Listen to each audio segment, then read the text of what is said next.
Okay, Alien Earth has finally landed. So here's a quick recap of episodes 1 and 2, with a few thoughts on what creator Noah Hawley has given us thus far. Entitled Neverland, episode 1 starts off in pretty familiar territory, with that sweet, sweet green text a la what the production designers of the 70s thought the future would look like. We quickly learn that there are 3 avenues toward immortality: cyborgs, synths, and hybrids, with the latter being, quote, synthetic beings downloaded with human consciousness. This is the important one, folks. This is what we're going to be focusing on this show. Then, aboard the USCSS Magino, a Weyland-Yutani vessel very similar to the Nostromo from the original film. Magino, by the way, is a French term for, per my quick Google search, a defensive barrier or strategy that inspires a false sense of security, which very much tracks for what's going to happen aboard this particular ship. Anyway, less facts, more plot. It's the year 2120, placing the events of Alien Earth just 2 years prior to those of Alien. We also learn a lot about the crew of the Magino, despite them not being long for this world. Or space? Not long for space? Is that a thing? Anyway, we learn that Mr. Tang, who could possibly be a synthetic, we're not really sure about that, has a nasty habit of staring at one of the crew members while she sleeps. There's also a few little interactions that clue us in to more about these characters' relationships, as well as a peek at the various creatures on board the ship. We even get a little lesson about the 5 corporations that rule Earth, among other planets. Say that's Weyland-Yutani. That's us. Yeah, that's who we work for. Oh, okay. Right? Okay. And they control Had it for a while. North and South America. And the moon, right? No, that's dynamic. Yutani has Mars and Saturn. During this scene, we also meet Morrow, the cyborg security officer for the Magino, who is very clear that the specimens are the mission. Specimens are the mission. Yeah, this guy over here, not to be trusted. Hey, commas are down. Looks like the log files are corrupted. Well, it's probably just a glitch. I can have a look. No. Security will investigate. As far as Easter eggs go, this scene seems to have the most. The sleeping pods are almost one-to-one the same as those in Alien, the general decor is the same, they have the same drinking bird, the crew looks similar to that of the Nostromo, the engineer, played by Michael Smiley of all people, has an orange cat, and they're even drinking the fictional Aspen beer. It's a pretty bold approximation of the OG film, seemingly as a means of stating that this is yet another expendable crew, albeit without a Ripley to win the day. Now, at some point, supposedly episode 5, I think, maybe 7, we'll return to the crew of the Magino and probably see what happens to them, but the long and short of it is they get messed up, something that'll be seen in bits and pieces over the course of this first episode. In fact, in the fast-cut montage that follows the scene with the crew, we see a fully rendered CGI xenomorph. This show is not shy about showing off their alien, which is a real surprise because I think we all figured that they would hold off on the alien for a little while, and no, it's just right up in our faces, right off the bat. Meanwhile, on Earth, we visit the Neverland research island owned by one of our big corporations, Prodigy, which also happens to be the newest of the bunch and is headed by the obnoxious Boy Cavalier. He's experimenting on the aforementioned hybrid technology and has a deathly ill young girl named Marcy living on the island. She's the first of his attempts at inserting a person's consciousness into a synthetic body. And by golly, that boy is onto something because the procedure works. By the by, one of the more mysterious images from Alien Earth occurs while Marcy is being led to the procedure. There's this person in a hazmat suit spraying a wall in the hallway, something we'll see again in episode 2. Not sure what the deal is, presumably we'll find out later. Marcy, now in her new body, renames herself Wendy, after the character in Peter Pan, which Cavalier shows her on a ceiling monitor like he's a dentist distracting a small child. Wendy has incredible strength and endurance, as seen in this kinda shoddy moment where she jumps off a cliff. Wendy has a meeting with Dame Sylvia and Kirsch, the latter of whom is a synth who's sorta befriended Wendy. The human body manufactures hormones, dopamine, serotonin, estrogen, testosterone, that create moods. You don't have those anymore. By the way, if Dame Sylvia looks familiar, it might be because she's played by Essie Davis, aka the mom from The Babadook. Wendy is introduced to 5 more sick children, all of whom get their own adult synth bodies through the same process that created Wendy. It's a really rad scene, too, showing each one at separate points in the process through a computer-assisted one-shot. Afterward, they all adopt the names of the Lost Boys from Peter Pan. Back aboard the Magino, we see Morrow look out at the other surviving crew member, Zaverny, who is promptly and brutally killed by the xenomorph that's loose on the ship.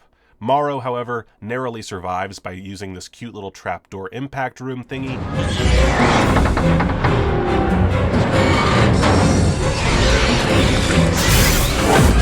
And boy howdy, this xenomorph is a beast. On Earth, specifically in New Siam, we're introduced to another main character, Wendy's brother Joe, who goes by the name Hermit. He's a medic and is constantly being spied on by his sister, who's been given seemingly limitless control over the city's cameras, and as part of her sort of power set, can control them kinda willy-nilly. We learn through this spying that Joe misses his sister, whom he believes to be dead, and he even spends time watching Ice Age due to it being a core memory of spending time with her. Hermit's in the midst of telling his Prodigy Corporation Security Service coworkers about being turned down for an early end to his contract when, of all things, the Magino crash lands in the middle of the city. By the way, it's worth noting that Joe/Hermit lives in abject poverty. None of the technological advances that we see utilized by the ultra-rich are available to him or those he lives with. This is obviously more commentary on corporate life. We're going to see a lot of that throughout this series. Now, this crash landing is one of those moments that definitely leaves a big ol' question mark over this universe. Are we to believe that Earth had no way of knowing this big-ass ship was coming in hot? I don't know. It just seems a little suspect considering all of the other advanced technology on display. Anyway, Hermit and his unit make their way inside the building and into the Magino. Why they don't stay behind to help what must be hundreds if not thousands of building occupants is anyone's guess. Maybe they just thought the ship looked cool. I don't know. Elsewhere on the ship, Eternal Company man Morrow exits the impact room and makes it clear to Mother that he intends on securing the samples on behalf of Weyland-Yutani. Oh yeah, we also have Mother in this series, which is yet another reference to the original Alien. Morrow's mission initially takes the form of tying up two of the soldiers, who are both almost immediately killed off by this blood-sucking tick alien thing, which I must say looks kind of adorable once it's all full of the red stuff. Like, I kind of want a plushie. Meanwhile, Wendy sees her brother at the crash site and demands to be sent out to help with survivors, to which Boy Cavalier shockingly agrees. Just beforehand, he also drops this insane line. Triage the rescue by income bracket, call up the reserves, and keep this quiet until we know the damage. Triage the rescue by income bracket. It's always nice to be reminded of the corporate hellscape the Alien franchise takes place within. Oh, also, Wendy apparently has MagSafe on her back. Not sure what's up with that. The group is sent to New Siam, where Hermit and these other two soldiers discover the telltale signs of a chest burster. Not that they currently know what to do with that information. We end the episode with this eerie talk between Kirsch and Wendy while they're on the way to New Siam, wherein Kirsch tells Wendy about the inevitability of death.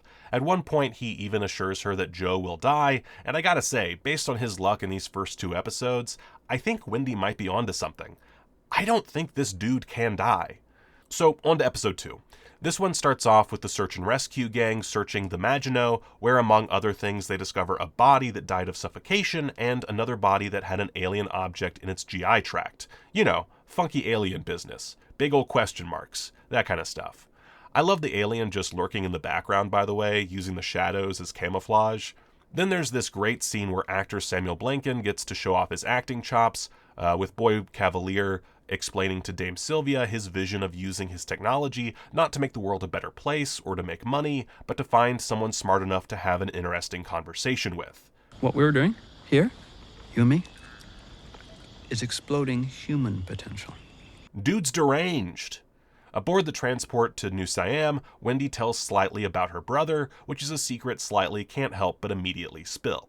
By who? My brother, he's a doctor down there. Secret. The remaining search and rescue team members are interrupted while jumping across a break in the stairs. By what? Well, by a freaking xenomorph.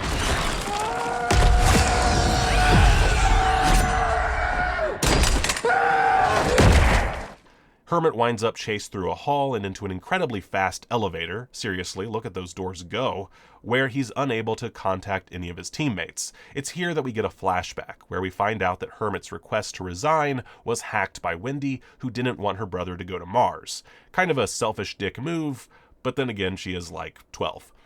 Anyway, the Lost Boys arrive at the scene of the crash, where Wendy can't help but hear a strange buzzing, which no one seems to have noticed.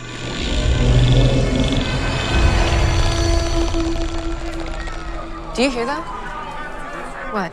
The running theory here seems to be that she's communicating with the xenomorph, but for now this gets to be one of the show's little mysteries. Wendy uses her weird screen hopping power to locate Hermit, whom she immediately goes to find, followed by Slightly at Kirsch's command. While they do that, the rest of the Lost Boys, I'm just going to keep calling them that, explore the inside of the Magino. There they find this freaky plant-looking alien and split up even more, with one group finding a lab where they also discover the crew's cat. It doesn't make it.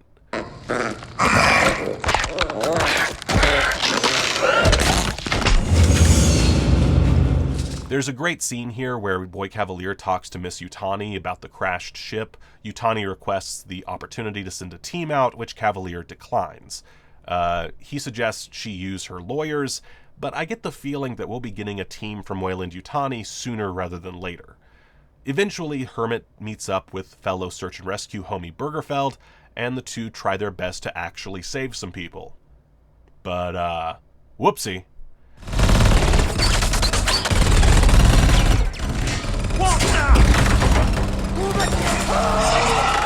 My favorite aspect of this scene is how the director focuses on the statue in the background, prompting us to see the alien before the characters do. That's some tasty dramatic irony. Anyway, Burgerfeld freaking dies horribly, followed almost immediately by this entire dress-up party getting decimated. I was a little confused at first about why this party was happening in the first place, since the crash happened during the daytime and vis-a-vis the party must have started before then.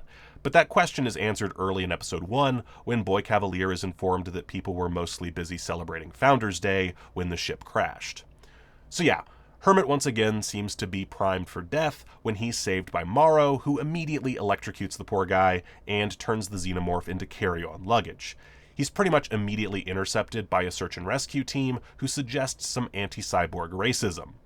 Anyway, they all die within like 2 seconds. It's pure Xeno insanity.